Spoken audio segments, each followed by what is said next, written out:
it poppin'? Rocking and rolling right here with you. Hottest show in the streets.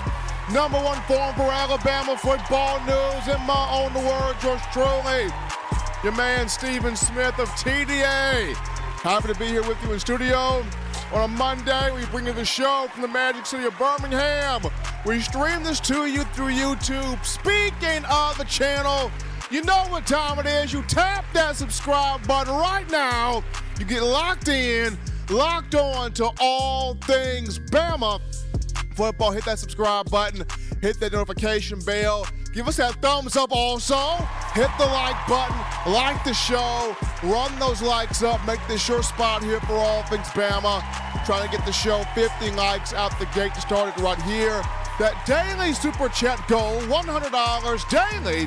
Super chat goal right there, $100. We appreciate that from all of you. And we got several things to unpack, from the coaching staff being finalized for King and DeBoer to you got several freshmen excited for spring football practice to start, and then why we as consumers of Tide football shouldn't rush to judge as of yet this coaching staff by King and DeBoer.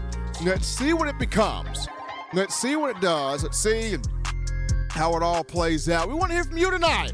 We want to get your thoughts, your conversations, your viewpoints. You do this by calling 205-448-1358, the number 2. Call in, let your voice be made known, 205-448-1358. And one more time, 205-448-1358. That's the number right there. But let's jump to topic number 1 right here on this evening, and that being, Kalen DeBoer has finalized his coaching staff here for the Crimson Tide. We have seen coaches come in. We've seen coaches leave out. We have seen the likes of Ryan Grubb tell the Red Elephant Club boosters at an event inside Bryant-Denny, I am the Alabama football offensive coordinator, to only then leave to take the NFL job with the Seattle Seahawks and take offensive line coach Scott Huff with him. But even with the juggling act that King and DeBoer has had, he has found a way to replace coaches with guys of a strong pedigree. He's found a way to replace coaches with guys that are marquee guys. Some of them underrated. Some of them not looked to, they're not looked to as much. However, they put in very valuable production at the previous coaching stops prior to coming to the University of Alabama. So, start things off here. Bama's got the O-line coach. It's found the O-line coach here after parting ways from Eric Wolford, not retaining him. So many of us thought, well, maybe Alabama will go the route of Matt Luke at Clemson. Maybe Alabama would go the route of Brandon Jones at Missouri. Alabama chose to go the route of Chris Kapolovich of Michigan State, formerly though of Baylor. Coach Chris, his last job was at Baylor, but he got the job, late December, early January. So, he was there for maybe a cup of tea, maybe some crumpets here and there, and then he decides to come to the University of Alabama. The last place he was fully involved at was at Michigan State, which he took Kenneth Walker III, running back, made him a superstar, 2021. Walker over 1,600 yards rushing, 1,638 to be exact, 18 touchdowns. That season won the Doak Walker Award, the Walter Camp Award, was a unanimous All-American, first team All-Big Ten, and ended up being drafted to the Seattle Seahawks, which that's where he is now. And then prior to Michigan State, Coach Cap was at North Carolina, where he had the likes of Giovanni Bernard, be a 1,000-yard running back. Gio got drafted to the Cincinnati Bengals, carved out a nice NFL career there. His offensive lines also helped win Mitch Trubisky in 2016, be a 3,000-yard passer, 30 touchdown passes. He gets drafted number 2 overall in the 2017 NFL draft. So Coach Cap at North Carolina, at Michigan State. At several coaching stops, he's had success. He was an offensive tackle at a small school in college, 1989 to 1990. Played those 2 years there, leading that small program, Missouri State University, to a two-time conference championship. So Coach Cab is a good coach. Underrated, not looked at like other coaches are, but is marquee, is productive, does his job, helped several guys, helped several programs, several teams there to success. And, here is somebody that really good recruiter on the East Coast. Knows the East Coast, knows the South region, very good recruiter. And a guy that during his time in North Carolina, Robert Gillespie was also there. So I think Coach Gillespie probably had a hand in this move coming into Tuscaloosa. So Coach Chris Kaplovich is here for the Crimson Tide. So that's your O-line coach. Then when you look at the tight end position, Kalen DeBoer brings in a very young offensive mind by the name of Brian Ellis from Georgia Southern. Now, Brian Ellis, at 35 years of age, he's been sort of everywhere in terms of being an offensive guy. Whether he started off his career at his or he played quarterback at UAB. He was a quarterback at UAB here in the Birmingham area from 2007 to 2011. When he was a student assistant or a grad assistant at UAB, 2012 to 2013. In 2014 to 2016, he went to Western Kentucky as a offensive quality control coach, running backs coach, wide receivers coach. But he goes to USC as a offensive analyst and quarterbacks coach. He came back to Western Kentucky as a co-offensive coordinator, inside wide receivers coach. In the last 2 years, he was at Georgia Southern as a offensive coordinator and quarterbacks coach. So he spent some time around every offensive position, with the exception of tight ends coach and offensive line coach. But he's a young offensive mind on the rise. Knows the quarterback position. He's called plays. He knows the wide receiver coach position. He knows a lot of stuff here as a young guy. As a young guy that DeBoer brings in to help grow his knowledge, make his knowledge, broaden his knowledge even more, and working with these tight ends, he'll have even more of a say in the room. Now, yes, if Alabama were to have retained Joe Cox as the tight ends coach, it would have been great. Would have been awesome, especially seeing what Coach Cox did prior to not being retained and taking the job at Ole Miss. But Brian Ellis, young offensive mind, kind of looking forward to seeing what he does, what he produces in Tuscaloosa. The third name here, even though William Inge, who came into Alabama from Washington to be the outside linebackers coach, he has taken a job at Tennessee. So Chris Robinson is in here now. And here's a name coming from Baylor to coach the outside linebackers for Alabama. Here's a name that's deep rooted in Southeastern Conference ties.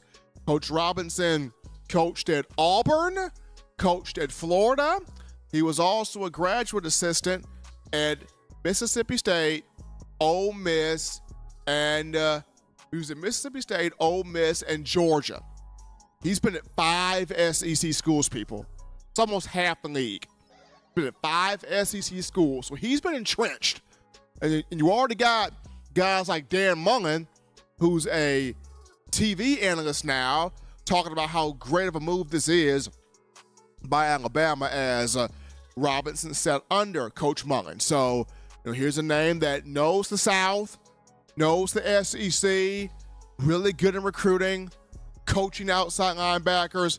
Big move here for Coach KD after losing William Inge. Hey, let me go get somebody with some Southeastern Conference ties. You get that by getting in Coach Chris Robinson. And so last but not least here, it's been made official.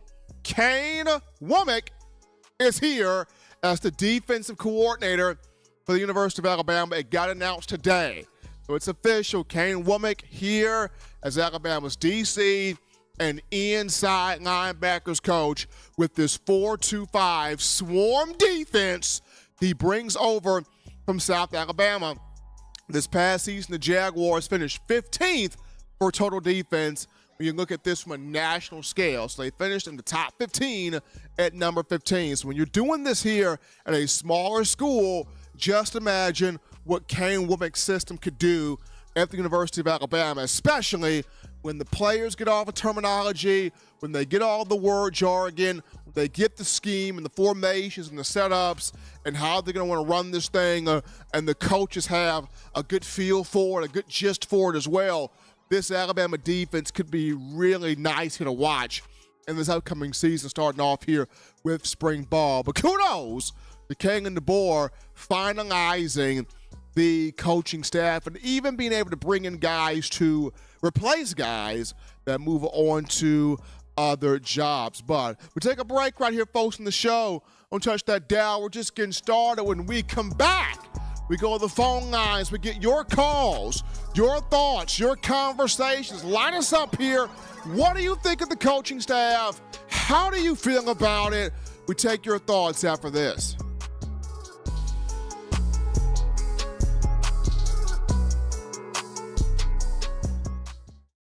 Touchdown Alabama is a fully independent outlet that covers all things Alabama football. Founded in 2007 when Nick Saban arrived, we have been here through the entire Nick Saban era. In this new era, now is the perfect time to stay up to date on everything Alabama football and know what's going on, including everything that's going on with recruiting. Our website at touchdownalabama.com will always keep you in the know on everything that's going on with the Crimson Tide. And you can also get breaking news notifications with our app. We have over 100,000 followers on Facebook, over 60,000 on Twitter, nearly 30,000 on Instagram, over 30,000 on TikTok, and we're constantly growing. Also, be sure to become a part of this rapidly growing venture and subscribe to touchdownalabama.com to get inside and premium information on the team as well as recruiting inside the state of Alabama. We are constantly adding to our premium subscription package, so be sure to lock in now.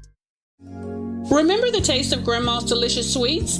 Emily's Heirloom Pound Cakes brings back those precious memories with just one bite. Each cake made from scratch. They make the perfect dessert to share with family and friends for any occasion, and ordering is easy. Visit emily'sheirloompoundcakes.com. Click the online store and shop. Then pick up your fresh cake at the kitchen in downtown Homewood. Order yours online at emily'sheirloompoundcakes.com. Emily's Heirloom Pound Cakes, making memories from scratch. All right, folks, here we go. Rocking and rolling to the action. Back from the break. Number one forum for your Crimson Tide football news. In my own words, yours truly, Stephen Smith of TDA. Happy to have you all in here on a Monday. Eli, how about Nate Oates and that men's basketball team putting up 100 on Texas A&M? Getting that 100-75 victory over the weekend, Alabama, in sole possession of first place in the SEC in the basketball circuit.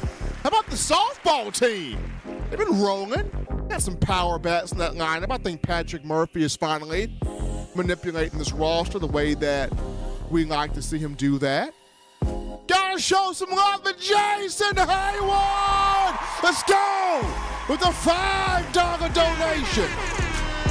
Putting that love in there. Appreciate that coming from Jason. We go to the phone lines to grab your calls right now. Call segment brought to you by the Blue Wrench Gang, 205-448-1358. Number to call in, 205-448-1358. We grab this call. You're live on the show. What's happening, how we feel, and state your name and where you calling from. Hey, my name is Robert Murphy, and I'm calling from New Jersey. How are you? Good. I'm doing good. How about you? I'm doing great. I am doing great. That's good to hear. That's good to hear. What's on your mind? Nothing much. I think that Coach DeBoer will take our team far. I think he has the potential to take our team pretty far. And I'm glad that he came in. Sad retirement from Nick Saban, but I'm glad that he came in. Robert, I'm glad he came in too, because he's got a lot of passion. He's got a lot of fresh ideas. He's bringing excitement, and from what I can see, the players really like him so far. They like what he's trying to do. Yeah, I totally agree with that too. Like what he is trying to do. Appreciate Robert calling in from New Jersey. We got young fans in here calling into the show here. Robert calling in, getting his thoughts in on a Monday. I like what Coach DeBoer is doing. But my main thing here is let's get to spring practice, right? Let's get to March 4th. That's the first day of spring ball. My thing is, and Eli's been saying this too, can he just let the media back in there? He lets the media back in there. We can get some pictures, some videos, some stuff. You know, this spring is going to be the most highly anticipated spring in a long time. We're going to grab this call here. You're live on the show. What's happening, how we feel, and state your name and where you're calling from. What's going on, Stephen? It's Isaac from Mobile. Isaac, how we doing, man? I'm good, man. How about yourself? Man, I can't complain here, man. It's Monday. Enjoyed the birthday weekend on last week, but it's good to be back in here to talk this team and the changes on the coaching staff, and now a coaching staff that's finally finalized. Oh, yeah. Happy belated birthday to you. Man, I appreciate it. But, yeah. Yes, sir.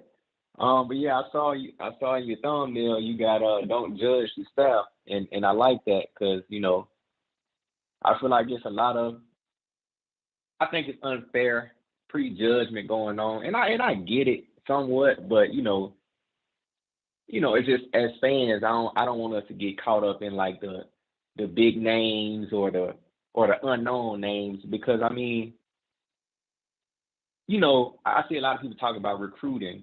You know, can these guys recruit? And it's a valid question, don't get me wrong, but you got to think the school some of those guys come from, it's limited as to what you can do. Right. Like, for example, the DT, Kane Womack is from my hometown, right?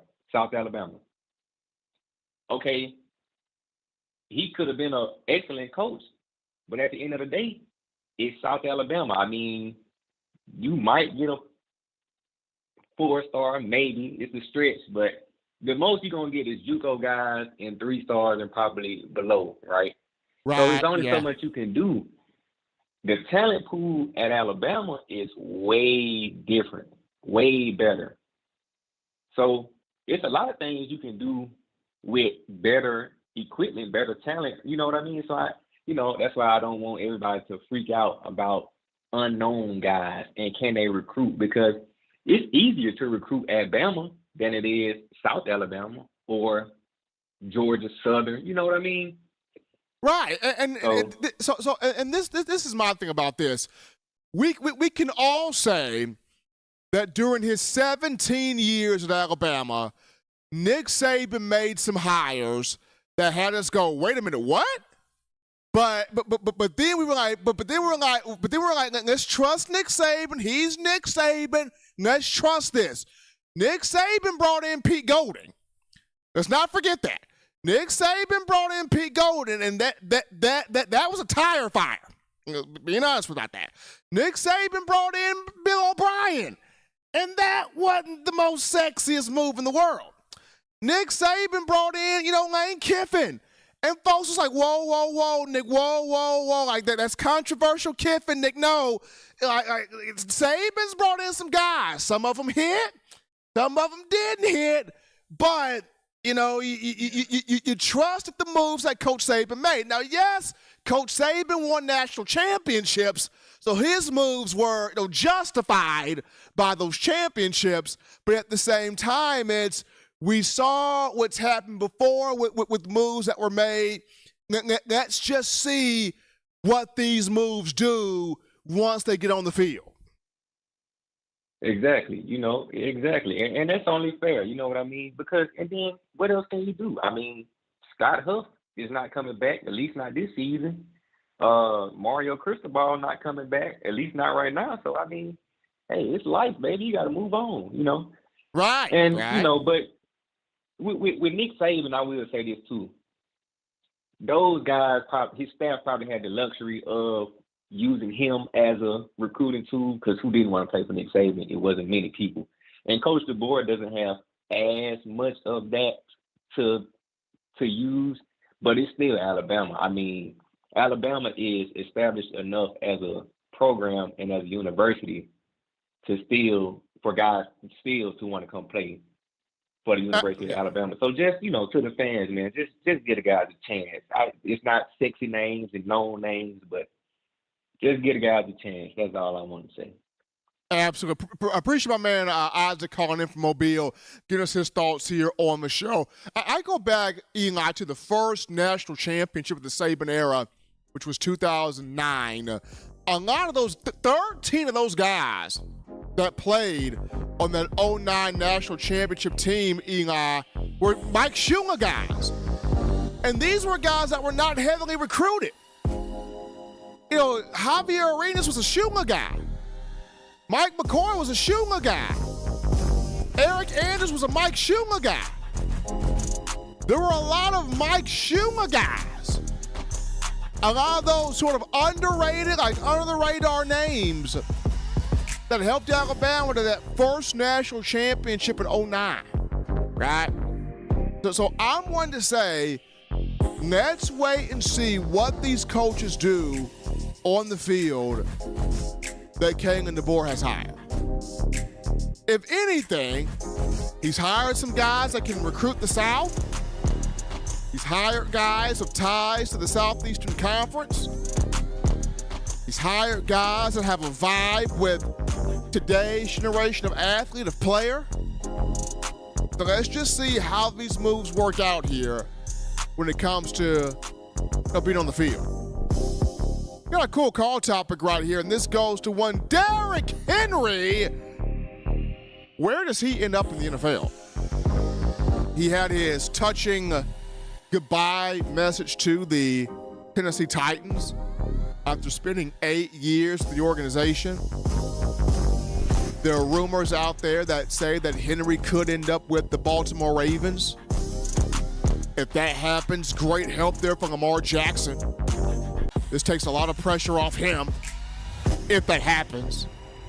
But we'll see where Derrick ends up. I mean, the Ravens would be a good fit. The Cowboys could be a nice fit there. I mean, I don't know if Jerry Jones pulls the trigger. You got the Cowboys, you got the Ravens. I'm still a fan of the Miami Dolphins. You get Derrick down to Miami to help out with Tua? That'd be very cool there. Pretty awesome. I wouldn't mind that one bit. So those are just some teams that I had in the back of my mind. Ravens, Dolphins, and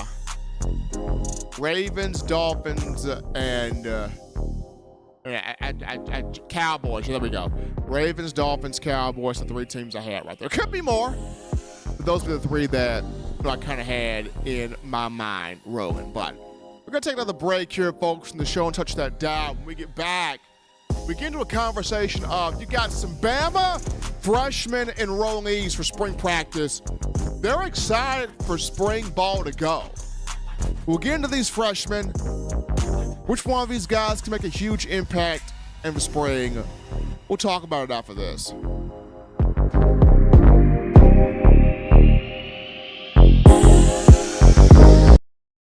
We're out here at Alumni Hall in Tuscaloosa.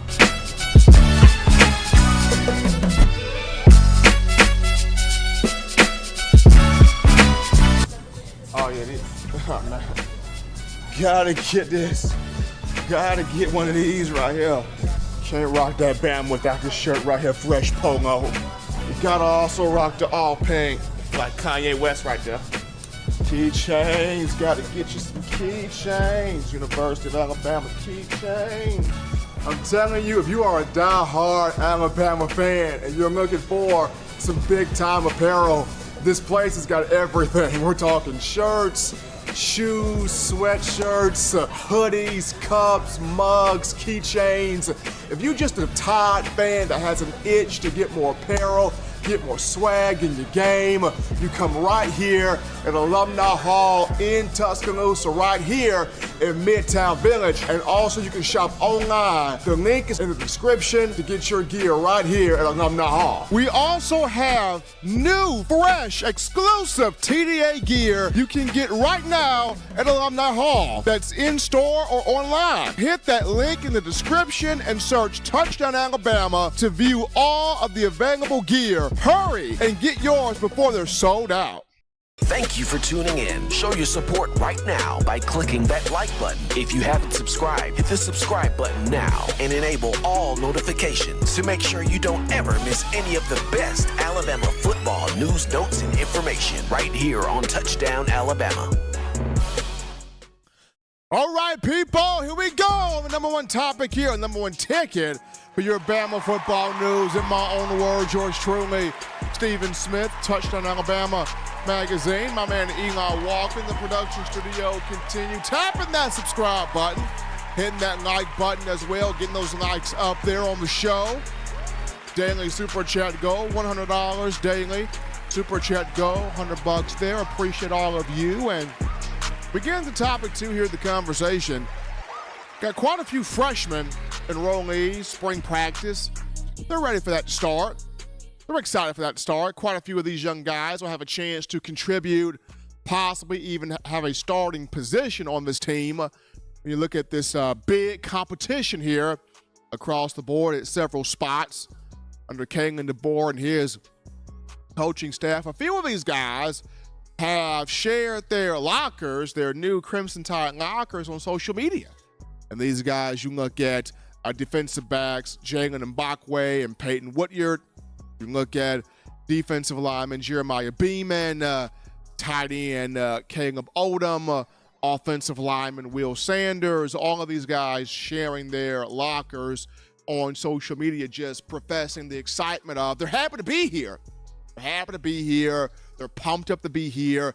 They can't wait to hit the ground running in spring practice, which begins on March 4th. Now, all of these guys are already hitting the ground in the fourth quarter program ran by the director of sports performance, David Ballou. But they're really pumped to get out here on the field for spring practice to impress the coaching staff, impress their teammates, and have a shot to be an impactful player in the spring and more so be an impactful guy heading into summer workouts, fall camp, and next season. But starting this off with Jalen Mbakwe and Peyton Woodyard. Mbakwe, the 5-star from Clay Chalkville High School, just a dynamic 5-star athlete, played wide receiver, quarterback, defensive back, and return specialist for the Class 6A state champion in the state of Alabama. And then you have Peyton Woodyard, 4-star safety from St. John Bosco High School in California. Both of these two have a chance to make some noise in the secondary. This is going to be a young Bama secondary. I talked about this before. Kool-Aid McKinstry, Terrion Arnold off to the NFL draft along with Jalen Key. And then you had Trey Amos transfer to Ole Miss. Dez Ricks transferred to Texas A&M. You had Jameer Grimsley transferred to Florida State. You had Antonio Kite transfer to Auburn. Then there was Jake Pope transferred to Georgia, and then Caleb Downs transferred to Ohio State. So a lot of people left out of here. But this gives a lot of freshmen a shot here to get out here, get on the field, and make some things shake, make it do what it do out here. Now, of course, there may be an opportunity for Keon Sabb, the defensive back from Michigan, who's in at the transfer portal to come to Alabama. Maybe he comes, maybe he does not. In the event that he does not, you look at Jalen Mbakwe, who will play defensive back at Alabama. You look at Peyton Woodyard at 6'2", 188 pounds. He could be a safety also. He could be a just flat-out stud. So these two are going to have a shot. They're going to have an opportunity to get out here, compete, be a marquee contributor, or earn a starting spot. Both of these two are highly explosive defensive backs. Can't wait to see what they do here on the field. Then when you go to Jeremiah Beeman, this kid is a potential leader in the making. Beeman 4-star from Parker High School, a guy that spent a lot of time with my guy, Coach L, Leonard Stevens, step-by-step performance training out of Birmingham, has done great work here with Beeman, a guy that he's just got all the tools. He's got the speed, he's got the size, he's got the burst, he's got the quickness, the ability, the explosiveness to be a defensive end product, and he's got high character. Just a high character guy. He gets it. He understands I'm coming in here to not just be a playmaker, but to impact my teammates, to influence the guys around me, to do the right thing, to be at the right space, to be at the right spot at the right space, to be a champion and a winner. So very intrigued to see what Jeremiah Beeman does here for the Crimson Tide. And then you turn the attention to Caleb Odom at that tight end position. That guy's a freak of nature. I mean, I got a chance to watch a lot of clips of him at the Rose Bowl prep out there in California. He was just mossing people out there. Just dominating people out there, high pointing the football, elevating over top of guys, catching the ball over DBs. Caleb Odom's going to be something to watch. Yes, you did return CJ Dupree. You did return Robbie Oots. You do have Ty Lockwood. You do have Jay Lindsey, who is a warrior in the weight room. But I think this guy right here, Caleb Odom, is a physically athletic, gifted freak of nature. And you got to put that young man on the field and let him go out there and do his thing. So excited to see what Odom does. And then, last but not least, Will Sanders. 6'3", 6'4", 290-pound offensive lineman from Brookwood High School. This guy's a mashing, mauling guard. He's a guard at the collegiate level. I think he can man block, gap block, zone, pull, kick out block. He can do it all. And I know Alabama only signed 3 linemen in this class in Sanders, Casey Poe, and Joseph Ionata, but all 3 of those guys have big potential, including William Sanders. Big potential here. It'll be fun to see how does Coach Chris Kaplovich, how does he develop Sanders? How does he develop Casey Poe? How does he develop Joseph Ionata and everybody else there in the room? But God, these freshmen, they're ready for spring ball. They're chomping at the bit for spring practice. They're ready for it. We're here as the consumers of Tide football, excited to see these young dudes get to work. But we're taking a break right here on the show, folks. Don't touch that dial, because upon our return, we go back to the phone lines. We're grabbing your calls, your thoughts, your conversations. Hey, line us up.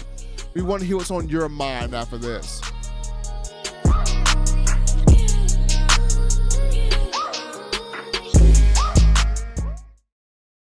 Every sports fan deserves the proper representation. Whitwell Sports introduces to you the Title Towel. Wave that Title Towel in the air like you just don't care, in support of Nick Saban and the Alabama Crimson Tide. Only $9.99, and it lasts a lifetime. Head on over to whitwellsports.com and get your Title Towel today.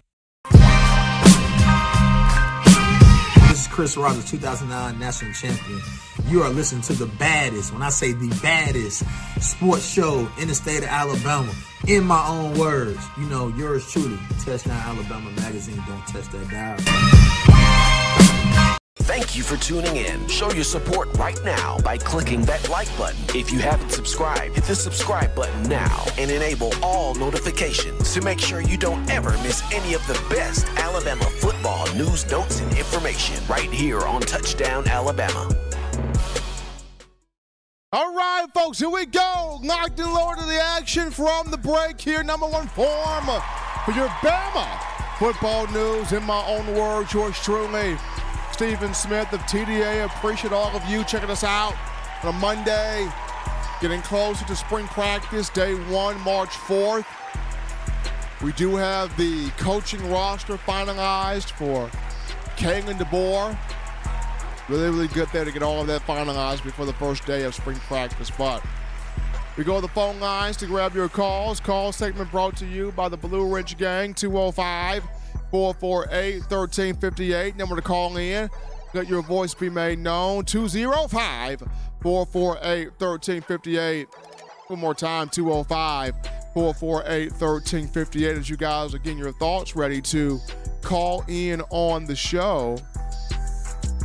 Coach Saban got a chance, Eli, to be at the Monday morning quarterback thing in Mobile. No, it was in Birmingham. My bad, it was in Birmingham. He was the Monday morning quarterback in Birmingham, and he got a chance to talk about his new role being at ESPN with the game day crew as an analyst. He spoke on, hey, he tries to steer away from picking teams, but now he's going to have to do that. But he's like, maybe I don't have to pick teams. Maybe I can just give my opinion. So we'll see. We'll see how he does. I mean, he's still going to be around the game. Still going to be involved in football. That's gonna be fun there for Coach. Now, he was directed a question about King and DeBoer and what he thinks about the hire. Nick Saban basically said, hey, I'm trying to keep this thing at arm's length, not trying to be breathing down his neck or their neck. He's got to get staff. I think he'll do a great job. So this is Coach Saban not being overbearing. And we all kind of knew that was going to happen. We knew that if he had some advice or if he wanted to drop his 2 cents in, of course the program would be more than happy for him to drop his 2 cents in. But we all kind of knew Coach Saban was not going to be overbearing. Of course not. Especially when he knows, hey, DeBoer is going to want to run things his way, orchestrated his way. So Saban not being overbearing, good thing. Good thing there. We'll go to our call topic right here. So, Eli, we all selfishly want another year for Will Reichert to be the field goal kicker. We do. Selfishly, if he could have a COVID year, we would give it to him. We would pony up all the NIL money we can find under the couch cushion. Throw him up under the lake. Get him here for another year. But that won't happen as he's headed off to the NFL draft.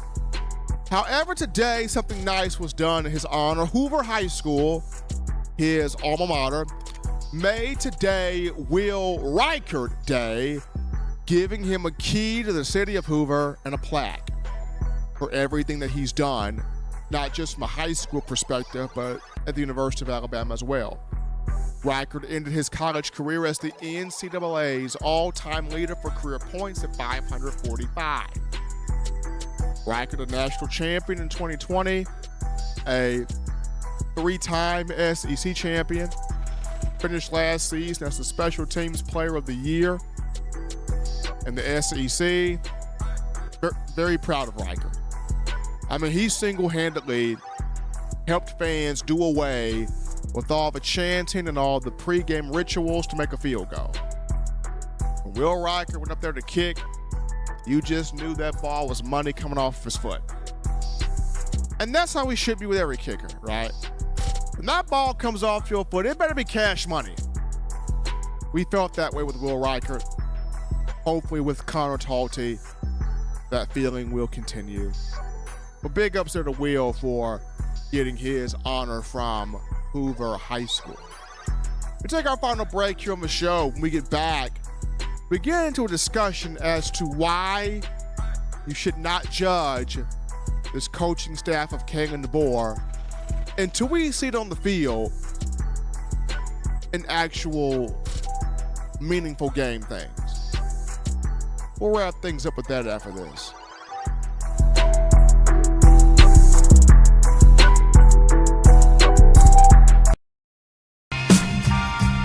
I'm Malachi Moore, and you're watching In My Own Words with Stephen M. Smith on Touchdown Alabama YouTube channel.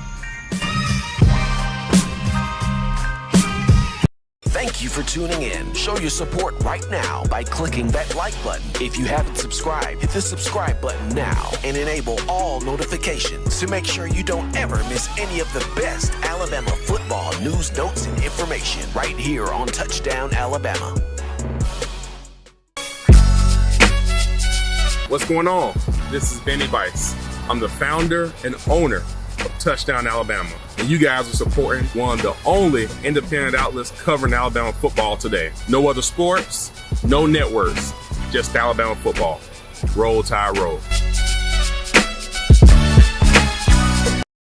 All right, here we go, people. Back to the action from the break. Number one ticket for your Crimson Tide football news in my own words. Yours truly, Stephen Smith. Appreciate my man Eli Walker handling the ones and twos in the production room here. Gotta appreciate all of you, the Bama fans, for checking us out on a Monday. With your calls, chatting, donations, you making this your spot here for all things Bama football. Beginning now our discussion here to wrap things up on the show and why we should not judge the coaching staff of King and DeBoer until they actually get on the field. We as a people, we look at names, we look at cachet, we look at pedigree, we look at influence, we look at a lot of things when it comes down to assistant coaches on the Alabama staff. And when there's a coach hired that doesn't have the biggest name, doesn't have the biggest pedigree, doesn't have the biggest influence, doesn't have the biggest, I guess, swagger, if you will, then we look at that and go, okay, is this the right name? I'm not seeing a lot of bells and whistles. I'm not seeing a lot of drip sauce. I'm not seeing a lot of special about this coach. Should we be worried or concerned that we didn't get a coach that's big time special, on the roster? And for me, we've seen coaches that were supposed to have been special come through here in the Nick Saban era and did not pan out. And then we've seen coaches that have come through here that were very much so criminally underrated. And those coaches hit a home run, right? So you got to look at when we see them on the field, we judge them based on that. When we see them in marquee games this season against Oklahoma and against Georgia and against Tennessee, against LSU, against Auburn in the Iron Bowl, against Wisconsin early on in the season, when we see them in games like that, then we can judge how they do. But until then, there's nothing to judge right now. And the reason why is King and DeBoer has had to do this whole juggling act to keep guys, bring guys in, and then most importantly, hire in coaches that are a fit for what he wants to do at Alabama. I'm pretty sure he wasn't trying to have Ryan Grubb take the Seattle Seahawks job, but he had to do what he had to do. The reason why you have the co-OC move of Nick Sheridan and Jamarcus Shepard. I'm pretty sure he didn't think that Scott Huff would choose to follow Ryan Grubb to Seattle. But hey, he had to get a new O-line coach, which is why Chris Kaplovich is in here. I'm pretty sure King and DeBoer thought, I just brought Coach William Inge in here over from Washington. Surely he wouldn't leave me. And Coach Inge just hops and takes the job in Tennessee, to which he goes, okay, I got to get me a new outside linebackers coach. Here is Chris Robinson. So it's one of those things where you can't judge the staff until we see what they do in spring practice. And I also not feel like this, Eli.